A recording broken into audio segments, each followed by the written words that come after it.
Comment ne pas être heureux, comment ne pas être content lorsqu'une voix parle en notre faveur? En effet, il s'est tenu ce samedi 5 août 2023 en Tui, dans le département du Mbamekim, une cérémonie de remise et de dons aux personnes âgées et démunies par l'Association des femmes en mission mondiale.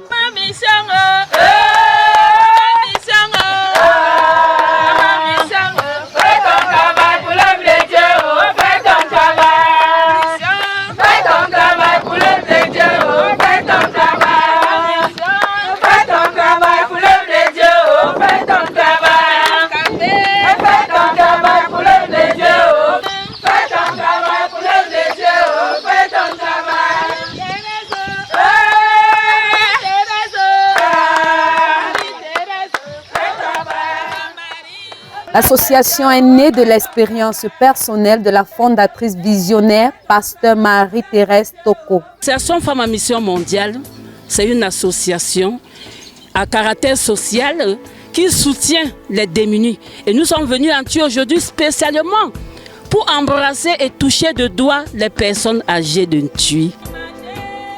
Dans son discours, la présidente fondatrice de l'association fait par un mot de bienvenue la présentation du staff et les 4 piliers de l'association, à savoir Madame la fondatrice elle-même, le commissaire au compte, pasteur Ruth, secrétaire général, évangéliste Michel Restauré, la trésorière Cédie alias Vitesse.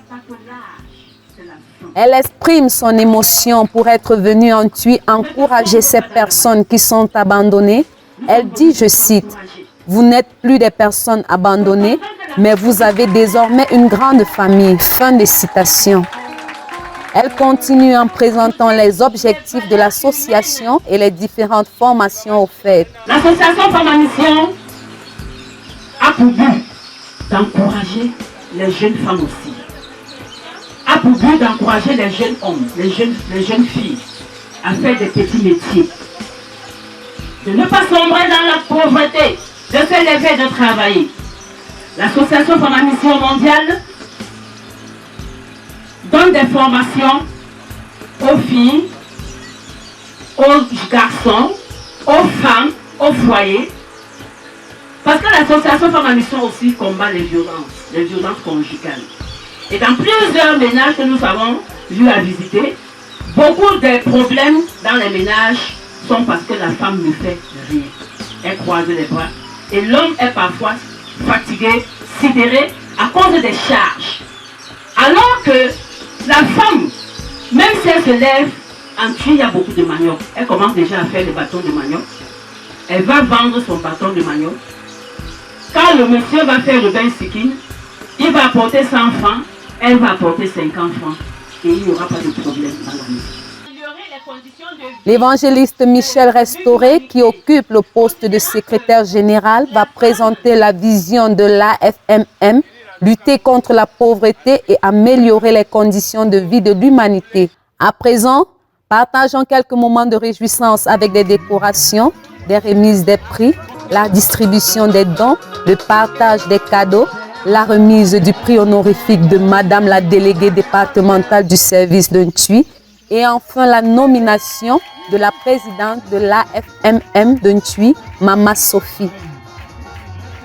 Continuons dans la même mouvance avec des chants et danses, puis des témoignages et impressions des différents participants. Je suis satisfait de la cérémonie d'aujourd'hui. Je ne m'attendais pas.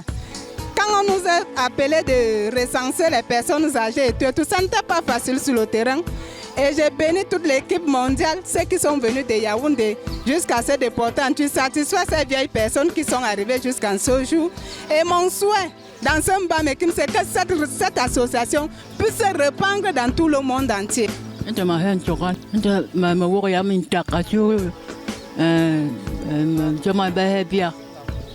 Elle dit qu'elle donne grandement merci à Dieu. Elle est contente pour tout ce qu'on les a remis. Aujourd'hui même, j'en vais dormir dans les bonnes conditions. Parce que ça, c'est un rêve pour moi. Je ne connaissais même pas qu'un jour, je peux me retrouver dans les milieux comme ça, dans un milieu comme ça. Merci. Je rends grâce à Dieu pour ce qui s'est passé ici aujourd'hui, où ces mamans et ces papas délaissés généralement ont senti la chaleur de ceux qui les aiment et qui sont venus leur témoigner l'amour de Dieu. Comme on le dit souvent, tout est bien qui finit bien. La cérémonie se termine par une prière d'action de grâce. Chacun peut à présent reprendre la route de son domicile.